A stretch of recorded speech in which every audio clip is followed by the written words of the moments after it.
Kahit pa sabihin ni Bangag na, okay, binabawi na namin. Kasi nagkamali kami, napakabait ng Pangulo namin yan. Kunyari si Bangag ay pinasukan ng higad sa ulo o pinasukan ng demonyo o whatever, kung anong pumasok sa utak niya.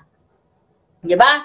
Hindi na yan maibabalik ang Pangulo. Yan pong ilagay nyo sa utak nyo. Kahit ano pang ek-ek, di Amy Marcos sa Hague, hindi niya mapapalaya ang Pangulong Duterte. Unless na ibigay niya ang pera sa mga judges, o ito, bayaran ko kayo ng ilang bilyon, palayain niyo si Pangulong Duterte, I think yun ang makapagpalaya kay Pangulong Duterte kung ibabribe niya yung ICC chamber o judges. Yun mga palangga. Kaya nakakagalit, nakakagigil yung ginagawa ng ngayon ng ICC. At syempre, nagigigil din ako dahil ang bagal ng defense. Diba? Ang bagal ng depensa, huwag kayo palilin lang. Ang dami mga trolls na yun na puring-puring si Amy. Isang putang inang yan. Isang kadyotahang mga kasinungalingan yan. Hindi niya mapapalaya si Pierre Adi. Ang pwede niya lang gawin, magbiga-biga dyan. Ay, ano ba yan? Alpot, patotot. Ganon lang. Diba? Maniwala kayo sa akin. Walang makakapagpalaya kay Pangulong Duterte na politiko. Wala. Zero. Nada. ICC lang. Mapapalaya lang yan kung sakaling tumatanggap ng bribe yung mga ito, tig 1 bilyon kayo, pakawalan nyo na yan. Baka mangyari yan. But hindi natin alam kung anong mga turn of events in the future. Diba? Kasi walang timeline eh. Kailan ipapal ni Kaufman yan? Ba't ba ako gigil sa kanya? Ang bagal. May timeline ba siyang binigay? O sige, wag na muna kayo magdesisyon, stop mo muna yung adjudication, chuba-chuchu, eklabush na yan. Wag muna kayong humatol kasi inaantay pa namin yung mga dokumento sa kabilang kampo kasi baka tanim na naman yan, which is, obviously ganon. Asan yung timeline, Kaufman? Nasaan yung timeline? May timeline ba kung kailan uli niya ipapasa? Kapag antay na naman tayo ng 3 buwan. Ano na si Pangulong Duterte doon? Panis na sa loob. Pumapayat na nga. O antayin nila pa na may mangyari kay Pangulong Duterte. Wala pong saysay yung kadyotahan pronouncement ng mga politiko na nagsasabing, ito, ganito, ganyan, ipupush natin itong mga ganito, ganyan. Alam niyo kung anong magkakapagpalaya kay Pangulong Duterte? Yung sinabi ko sa inyo? International rally. Diba? Pressure nyo. Umikot talaga kayo sa ICC. Ay, paano ngayon yung mga tao? Hindi naman lahat pumunta kayo sa 19 dahil mga putang inang mga NPA, Alpotera aligned, kinakalaban ng Maisog at saka DDS. So, sinong may gawa niya na bakit naghati-hati yung mga tao? Tignan nyo ngayon yung tao. Tignan nyo sa mga live. Nawala na yung tao nung March 23, nung unang-unang pumunta ako doon, nung March, birthday ni Pangulong Duterte, nung birthday ni Inday. Bakit? Ito ba ay divide and conquer? Bakit tinatamad na? Hindi naman tinatamad. Bakit nawawala ng gana ang mga DDS at Maisog sa Europa na gumastos mag-bus? Dati ilan-ilan ang mga bus. Nakilala ko yung mga yon. Tignan nyo ngayon. Bakit? Dahil dinivide na tayo ng mga alpoterang bangag. Yan ang isalaksak nyo sa utak ninyo. Ngayon, yung pag-delay kay Pangulong Duterte, makukuha ba yan sa live lang natin dito? Sige nga. Makukuha lang ba natin yan sa live? Nasa custody ng ICC ang Pangulong Duterte. Kahit maghubad pa si Bangag at saka si Lisa Tanas dahil nasobrahan sila sa pulburon, hindi nila maibabalik ang Pangulong Duterte dahil nasa jurisdiction na ng ICC. Lahat yan. Bakit nakausap ko ang ibang mga grupo? Nawawalan sila ng gana pumunta sa ICC dahil pakaramdam nila at nakita naman namin infiltrated na ang The Hague. Ang Duterte State. Tignan nyo. Yung sino ba yon? Yung rebelding mga kaliwa. Who's that name? Yung matanda. Kung kayo mga alerto doon. Sino yon? Ano pangalan ng palangga? May nakita ako. Who's that matandang nagpa-picture kay Pangulong Duterte? I forgot. Di ko kasi kilala yung impacto na yon eh. Kung ako nandoon, Sungal-ngalin ko talaga yon. Sino yon? Can you comment? No, sa Joe Masisong, patay na yung palangga. Si Walden, thank you. Thank you, Andrea Moises. Si Walden, nagpicture siya? Nagaganon-ganon siya kay Pangulong Duterte? Pinayagan nyo doon? Kung ako nando doon, makatikim talaga sa akin yung putangin ng Walden na yan. Diba? Yung bunga ko man lang sigawan ko yung hayop na yan. Pinayagan ninyo, nagbabuyin ng Pangulong Duterte, nagaganon-ganon dong hayop na yan. Dapat pinalunok nyo yung, what do you call it? Yung standee ni Pangulong Duterte. Pinayagan yung bastusin kayo sa teritoryo nyo. Kung teritoryo ko ang Duterte Street at nandoon ako sa presensya niya, do or die, susungalingalin ko yung putangin ng matandang yon. Pambabastos yun. Pinasok kayo sa sarili nyong bahay. Tama ba ako, mga palangga? Teritoryo natin yon. Pumasok sila doon. The moment na pumasok sila, trespassing sila, nanggulo sila. Sino nag-allow? Bakit pumasok yung Walden na yon? Nagigil ako noon, nakita ko yung letrato ng hayop na yon. Sino ang nag-allow? Bakit kayo nagpapasok ng NPA dyan? Wala bang, akala ko ba matatapang tayo mga Bisaya? Hindi ako nagyabang-yabang dito. O nakita ko yun, pisatin ko itlog ng putang inang matandang yun eh. NPA makakaliwang grupo. Oh, pinayagan yung basusin ng Pangulo sa pamamahay natin dyan sa Duterte Street. Sige nga. Kaya sabi ko sa inyo, nagkamali ba tayo? Bangag, Alpotera, infiltrated na tayo. Look at the event now. May mga tao pero hindi katulad yung sobrang nagkakumayaw sila kay Inday Sara. Dahil sobrang pagsusuporta nila kay Pangulong Duterte. Pero yung babastusin nila, hindi ako nagsasalita. Ay, hindi ako nagyayabang dito. The moment na approach mo ako, provoke mo sa akin, patay kong patay ito. Mamatay na tayong dalawa, ikaw mapatay ko. Ganun lang naman yun eh. It's either ako mapatay mo o ikaw mapatay ko. Papasukin mo ako sa teritoryo ko. Pambabastos yun kay Pangulong Duterte. Sa atin, pinasok kayo dyan. Wala man lang isang Bisaya dyan. Abi na ako, isugta, may isugta. Nga naman, ni isa walang nag-aklas sa inyo dyan. Gawin nyo yan, na nandyan ako, ng kahit sino dyan na maganon-ganon. Pipisitin ko talaga yung itlog dyan or duraan kita. NPA ka. Kasi atin yun. I-meaning, wala silang karapatan mambastos. Atin yun, hindi yun sa kanila. O, ano yan? Infiltrated na tayo. Kasi wala ni isang matapang doon na nagtanggol kay Pangulong Duterte. Nakita nyo ang nangyayari kay Pangulong Duterte. Nasa loob na, pinapayagan nyo pang bastusin na harap-harapan. Asan ang tapang ng Bisaya? Nasaan? O talawan lang mo? O por ano lang kayo? Para lang kayo sa views, o para lang kayo sa connection, o para lang kayo sa mangga, o para kayo sa kabigaan, o kalputan, o pera-pera. Di ba?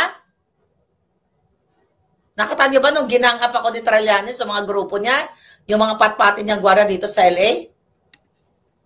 Ano sabi ko sa kanila? Nakaganon sila, nakagangap. Don't ever touch me. The moment na naglapat ang daliri nila sa alindog ko, itatama ko talaga tumput. Isasaksak ko talaga sa mga bunganga nila. Sa totoo lang.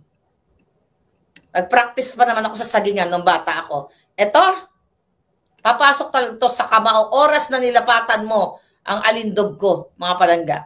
Yan yung sinasabi ko sa inyo. Infiltrated na tayo, pinapabayaan na natin, kayo dyan na binabastos kayo ng mga makakaliwang grupo. Dapat ang pumunta dyan, mga alerto kayo. Dapat may nagbabantay kung sino ang nagbabastos dyan sa litrato o sa standee ni Pangulong Duterte. Dahil yung standee na yan ay nagre-representa sa pagkatao ni Pangulong Duterte at kung yan ay inyong pababayaang bastusin na lang ng mga rebelding makakaliwa, ang tanong ko sa inyo, bakit nyo inaalaw yan dyan? Kasi sa presensya ko, hindi ko papayagan yan. Baka bunutin ko lahat ng ngipin ni, ni Lolo, ni Tanda. Sobra pong pababastos na sa atin, sa Pangulong Duterte, pero nakanganga pa rin kayo. Okay? Now ngayon, kailan na yung timeline ni pangalan nito, ni Kaufman? Kailan na uli siya magpapile ng interim release dahil po doon, papaabuti na naman ng Pasko ang Pangulong Duterte dyan? Ah, kasi narinig ko, sabi ni Inday, nakiusap si Senator Amy, parang pinaalam niya yata na kung pwede magbisita si Amy sa loob. Di ba? Kay Pangulo Duterte. That's another political statement. Kahit bumisita si Amy doon, hindi niya mapapalaya si Pangulong Duterte.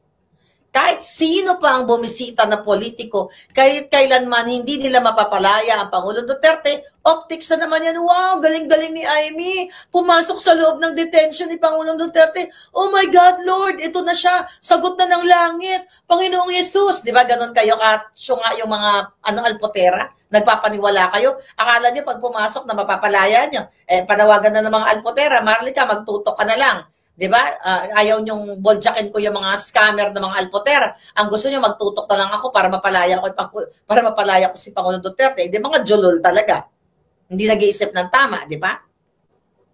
Kasi si Pangulong Duterte ay nasa loob na ng ICC. Wala nang kapangyarihan ang sino man sa Pilipinas, sinong senado, kaysong mangga, sinong ihodiputa, wala na. ICC na po ang may control kay Pangulong Duterte. Kahit si Bangag, kahit magbago pang isip ni Bangag, ay, ganyan-ganyan, pauwi na natin, chuchu-chuchu. Wala na po silang sakop, di ba?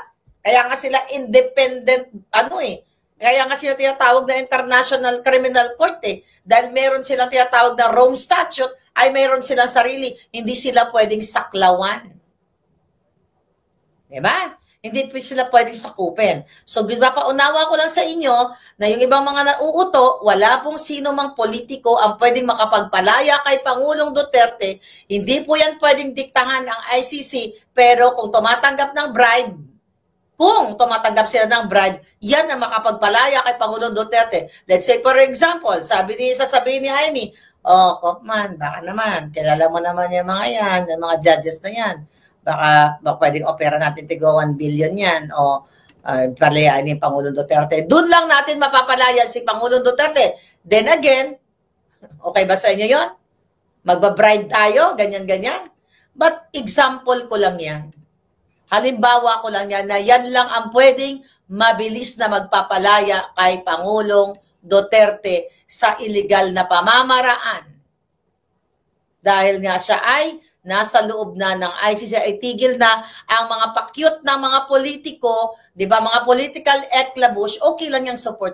Wala problema yan. Lahat tayo sumusupport. Maganda nga yun na marami politikong pumupunta dyan, di ba? Yung iba dyan, sincere naman. Yung iba naman, optics lang. Di ba? Optics lang yan. Oh. Kailan makakalaya ang Pangulong Duterte? Di ba? Ipinagkanulo nga siya ni Bangag Hindi pwede sabihin ni Bangag na, ay, pasensya na kayo, kasi sumisingot ako ng pulburo noon kami ni Lisa, nagbangag na bangag kami, kaya inutusan namin si Torre na i-push yan, pakipagsabatan ni Alpotera, di ba? Ay, ipadukot na yan, si Duterte, ganyan-ganyan. Do you think? Kahit sabihin ni Bangag na siya ay lasing noon o bangag siya noon, nagkamali lang ko, ibalik nyo na yan, napakagaling yan ng Pangulo namin, ganyan-ganyan, nagkamali lang kami, ganyan-ganyan. O hindi na po may babalik ang Pangulong Duterte. Hindi maibabalik kahit magbaliktad pa, kahit ano pang gawin ni Amy, ni Marcos Jr., ni ganyan-ganyan. Wala na pong yan, hindi na nila mababawi ang Pangulong Duterte. Ang pinakapag-asa na nga lang natin, yung interim release na yan, mga palangga, at kung ma-dismiss yung kaso, di ba, sa September 2023 this year. Ngayon, mga kababayan, ano gagawin natin mga hitad? Ano sabi nyo? What is your opinion? May opinion ba kayo mga hitad? Ang daming comment. Okay? Whose attorney is watching? Whose attorney? May mga attorney ba dito palangga? Attorney Harry? Attorney Harry, I miss you. Ayan, Attorney Harry, magaling na lawyer yan. Ayan, katulad ko rin na lumalaban para sa kay Pangulong Duterte. Wala na mangyayari dyan. Hindi nga lang binigay ni Kopman kung kailan uli Kopman ang interim release, kung kinancel yan. Spokes Harry, can you comment if you're there? Tama ba ako, Spokes? Siyempre, minsan nag-imot-imot lang din ako dito. Andiyan ba si Spokes Harry? Spokes, tama ba ako sa tanong ko? Bakit walang nakalagay kung kailan uli? Bakit walang timeline yung interim release? Eh di 48 years na naman dyan abutin ng Tatay Digong natin. Di ba? Oh. Yun lang naman yung punto ko. Tama ba ako, Smokes? Kahit sinong politiko, kahit ikaw, kahit sino sa atin, wala. Yeah, wala na naman. Correct. Thank you, Smokes Hari. At least in-acknowledge ako ni Smokes Hari. Okay, syempre, international lawyer. And wala, binasa ko, Smokes. Sa'yo nga ako kumuha ng ng information. So wala ako nakita. Sabi ko, kailan to? Kailan na naman tayo maging interim? Eh, payat na nga si Pangulong Duterte. Ulit-ulit natin sinasabi, mga kababayan, na ulit-ulitin ko, walang sino mang politiko ang magpapalaya kay Pangulong Duterte kung di ang chamber lamang at kung siya ay ma-acquit at kung mag-bribe tayo o hindi ako, laman akong pera. Diba? Si Amy, dahil I think yan ang portrayal na dyan, bidabidahan siya dyan. Pa-cute-cute lang siya dyan eh. Diba? Ang emote is talagang akala mo, siya nga ang bringer of hope and change. Oh. Anong gagawin natin ngayon? O ngayon, punta tayo kay Juan Paulo Tantoco. Di ba? Si Amy may statement din dyan na magsalita daw ang Malacanang. Hanggang ganun lang. Hanggang political statement na kunyari concern. Oh, magsalita na yung Malacanang kay Lisa tungkol sa pagkamatay ni Tantoco. Sabi ni Den Scorpion, interim na naman. Oh. Di ba? O yung kay Paulo Tantoco, by the way, okay, supposedly, ngayong Friday, kasi 'di ba pumunta ako doon, i-release nila yung actual na paper na result noong yung kanyang case, yung toxicology, yung cause of death, 'di ba? So kanina tinawagan ko, so dapat pupunta ako, 'di ba? Alam niyo naman, 'di ba, na kung sinong kasama ni Tantoco, si Lisa Tanas nga, kasama niya sa entourage. So ngayon, ang sabi ng Los Angeles Medical Examiner ay idadaan muna daw bago daw i-release. Sabi niya, although the case is already closed on their end sa Los Angeles Examiner Department, mga kababayan, idadaan daw muna nila sa kanilang media department. So meaning, magkakaroon na naman sila ng internal review bago ilabas ito sa mga citizen like me o sa public. Ngayon, I'm just thinking, 'di ba? Ano kaya, meron kayang humilot sa loob? Kasi nung pumunta ako doon, nung pumunta ako at tumawag ako, 'di ba, hindi binigay. After nung pumunta ako doon nung Monday, ang sabi, hindi pa raw ready yung document. Alright? Tapos nung umalis ako doon, nasa car ako, tinawagan ko uli. Sabi ko, kasi iba yung nasa front desk, iba yung sumasagot doon sa records. Ang sabi, it's either i-mail nila by Friday, which is yesterday dito sa Amerika, or pwede kong pick upin. So tumawag ako kanina, ang sabi nga daw, ayun, ay dadaan pa raw ito sa kanilang media department, Eklabush. So, na to na-publicize na, meaning na nasa ipubliko na. So, medyo nagdududa lang ako ng konti, hindi kaya merong humihilot na wag munang i-release para wala tayong actual paper. Pero kasi this is America Pero syempre, hindi naman 100% na walang bribery, di ba? May mga nagaganap din ng mga ganyan-ganyan. So, ang sa akin lang, ano ba yung protocol? Ito na naman tayo si protocol, di ba? Ano yung protocol na sinusunod nila? Kasi ang autopsy records, public na Yung cause of death, nandyan na. Di ba? Yung toxicology na meron ng pulburon effects. Hindi naman pending yung toxicology, lahat yan. Tapos na yung investigation and everything. Di ba? So maybe dahil nga high profile si Tantoco o baka naulinigan nila dahil sinabi ko nga to sa vlog. Pero kahit naman hindi nila i-release ang actual report, okay? Kahit i-delay nila yan, nakita nyo naman ng taong bayan na talaga namang, yun ang kinamatay niya, may pulburon talaga. So baka baka, I'm just, nag-speculate lang ako. Okay, baka tumawag, ay wag mo na yan kasi high profile yan. Baka yung kamag-anak o si Lisa Tanas, we don't know. Para hindi magkaroon ng actual copy si Maharlika. Pero wag kayong mag-alala. Temporary lang yan. Makakakuha din tayo ng mga impormasyon. Okay? Well, you know what? Actually, lahat ng impormasyon, alam nyo na pulboronic na Sabi ko nga, ano pa nga ba dapat ang impormasyon ng natin, na dapat nating makuha, mga kababayan? Ilabas na nila. Na public na, cause of death, autopsy, toxicology, diba? What else ang kailangan nating patunayan?